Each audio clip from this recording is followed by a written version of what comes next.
Okay, something I'm really working on in my life is learning how to observe my experience of being in my body and in my mind in the context of this world, in the context of relationships, and noticing that my body and my mind have automatic responses. And those automatic responses are pulsing in my body and related to sensations and emotions that are related to stories and ideas and beliefs and attachments that are related to my perception of myself in the context of all those things. And myself is going to fight for survival and try to figure out who it is in the context of all those things. A white owl literally just flew over and looked down at me. We do see white owls around Fallbrook regularly, but that one just flew right over me and looked down as it flew over. That was pretty rad. So I'm learning to remove as much dogma, ideas, constructs, beliefs, all of the attachments from my words, from my thoughts, from my communications, because I can see how all of our attachments to all of those things creates these super complex stories about who we are in the context of this world, in those things, and what we're fighting for, and who's to blame, and what we need to change. And it's just this unbelievable, I don't even have the words, this unbelievable distortion, this unbelievable story, this unbelievable thing that we are co-creating consciously and unconsciously together automatically, because we're automatically, in my observation, we are automatically acting out from a place of attachment to who we think we are in the context of this thing that is rooted in so much language and beliefs and constructs and theories and theorems and ideas and all of it, that it's just overwhelming to have a reasonable conversation with anybody in this thing anymore. I can't even have normal conversations with most of the people that I've known my whole life. It's unbelievable what we're living in. The mass distortion, the mass delusion, the mass hysteria. It's actually really important, I think, for people to start to really open up to the idea that we may just be mass delusional, that we may be mass hysterical, that we really are attached to so many different ideas and beliefs and attachments and distortions that lead us to be separated and divided and opposed to even our best friends and our family. Like, why? Look at that within yourself. What is the story you're telling yourself? What are the attachments you're making? Are the stories you're telling yourself, do they have integrity? Do they hold up if you actually tested them with other people? So for me, I'm learning how to simply observe my experience and to observe the stories that are pulsing in my mind and my body automatically in the context of that experience, and to truly take responsibility for it. Not to blame everyone else for it, not to go into agreement with everyone else in it, not to play this game with everyone else, but just to be like, hey man, I can choose to step back and I can choose to observe and I can choose to pay attention to how I'm behaving within myself, and I can allow that to guide the language I use and how I articulate myself in the world. And that really leads to why I hit record in the first place, was that I am learning to, because I see where conflict emerges in my life. I see how conflict has emerged in my life over the course of my life. And what I have learned is that I want to be as clear as I can in my language with people that I am close to and people that I go into agreement with. And I simply believe that all that I can do and what I want to work on and need to work on is to take responsibility for how I articulate my intentions, how I articulate the relationships I go into, how I articulate the spoken and unspoken, written and unwritten agreements that I go into with people. And that is how I want to be in relationship with people, is to have honest, open, proactive, natural, normal conversations about how we respectively experience the world. My thing is like, okay, I know what it's like being inside of me. I know what it's like navigating this life within me. I know the stories that my mind has told. I know the things I've experienced. I know the labels I use. I know all of that stuff that is defining my experience within my mind and body. I can't really say what that's like for anybody else. I can assume, I can project, I can simulate, I can use ideas and stories and history to do that. But inevitably, I would like to look at someone else and say, hey man, what's it like for you in there? What has your life taught you? What are you doing within your body? How is that experience? And to have empathy for that. And hopefully, I will naturally go into agreement with other people who reciprocate that. Because if they don't reciprocate that, then I will experience a sort of discomfort, a sort of sensation in my body, a sort of discernment that says, in order to have a relationship with certain people where they are, you are going to end up in conflict, because a lot of people need to distort their reality in order to uphold their stories. That's really what we call narcissism, but it's become a cultural phenomenon. That I need the world around me to go into agreement with the stories I'm telling myself, or else. I think authoritarianism and I think narcissism go hand in hand. And it seeps its way into society through language, through attachments, through ideas, through stories, through manipulations. And it becomes the strings by which we are all dancing, and we are all conflicting and separating and dividing and acting out. Literally acting out.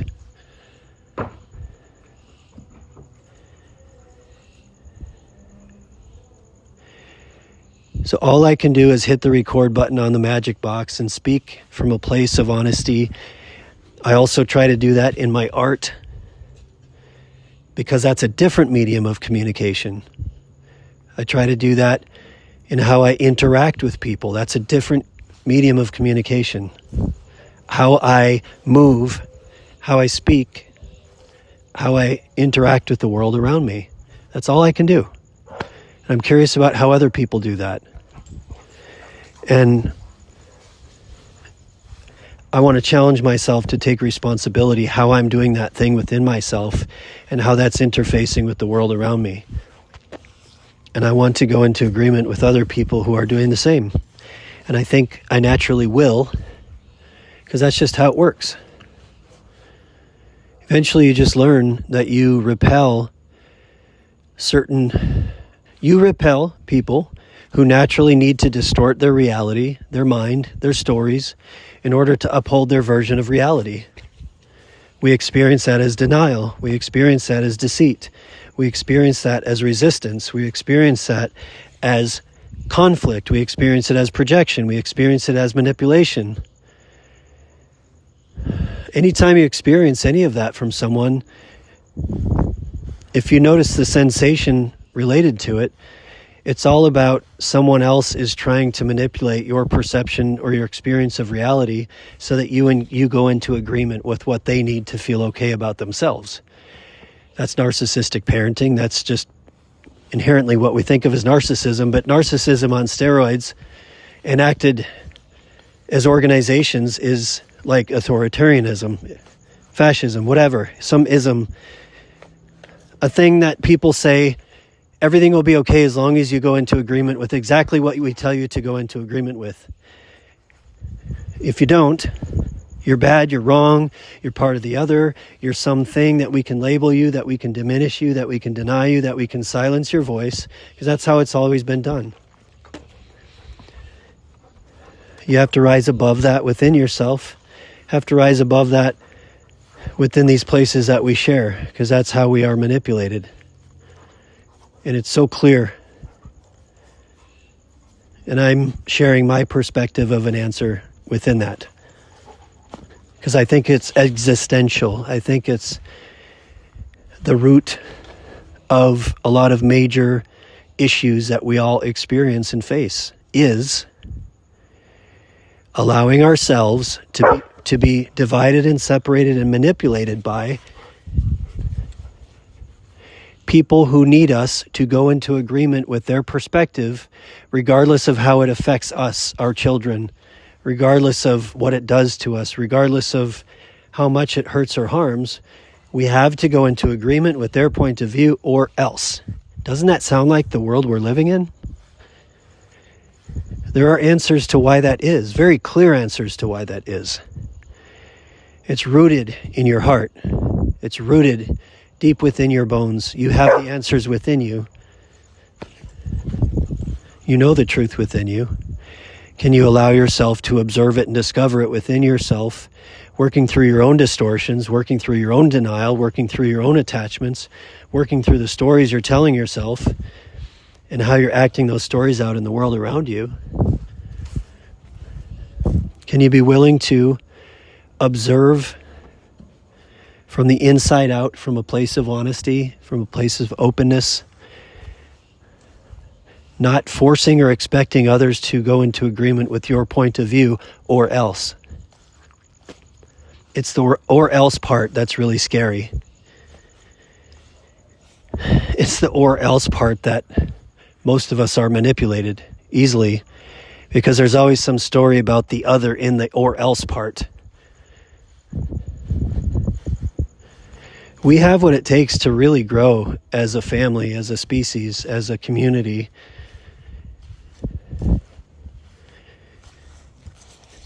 You have to learn, in my opinion, to recognize the inherent part of you that is driven to force others to go into agreement with your point of view or else. We all have that little authoritarian, barbarian, narcissistic, fearful, scared, injured person within us that wants the world to be a certain way for us or else. That's the part of us as a human species that we need to get in touch with, that we need to observe, that we need to take responsibility for.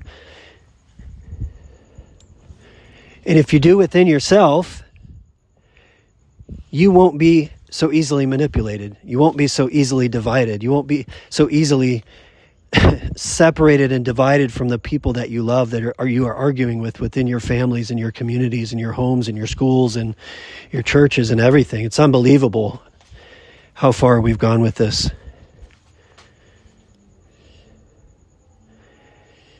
We take responsibility for how we see the world, for how we observe it, for the stories we're telling within it, for how that's attached to our sensations and our emotions and our histories. And we encourage others to do so as well. And we don't separate, divide, say or else to someone else if they don't go into agreement with our point of view. To me, maybe the single most important thing to protect, because we do that within ourselves, is the ability to do what I just described. For every single person, instead of just trying to defend themselves, to look at all the people around them and behaving from a place of what is best for you. And when everyone says what is best for you, everyone recognizes, oh, it's really important for you to get to have your point of view, your perspective, your experience. You've had a certain type of experience. You have a certain type of story attached to it. It's important for everyone to have the freedom to do that, to have the freedom to grow, the freedom to learn. And it turns out when you don't judge, manipulate, hurt, harm, point the fingers, cancel, deny, avoid, subjugate, when you don't do that stuff to people around you, and you allow them to be, they naturally grow. We are naturally made to grow up. We are naturally made to grow out. Like a flower, like a tree, like any other living thing, human beings are made to grow. And we need to be allowed to grow, nurtured to grow. A lot of growing is not being told how to grow. You don't tell a tree how to grow. You don't tell the grass how to grow. You don't tell anything, really. It's made to grow naturally by itself. You allow it. You nurture it. You share space with it. You water it. You give it some sunlight. And you get out of the way. You stop telling it what to be and how to be and what's wrong with it and what side it should be on. Whew.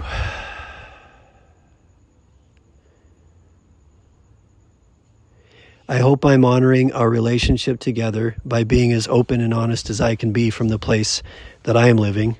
And I hope that you find some value in that. And I would sure love to hear your point of view within that.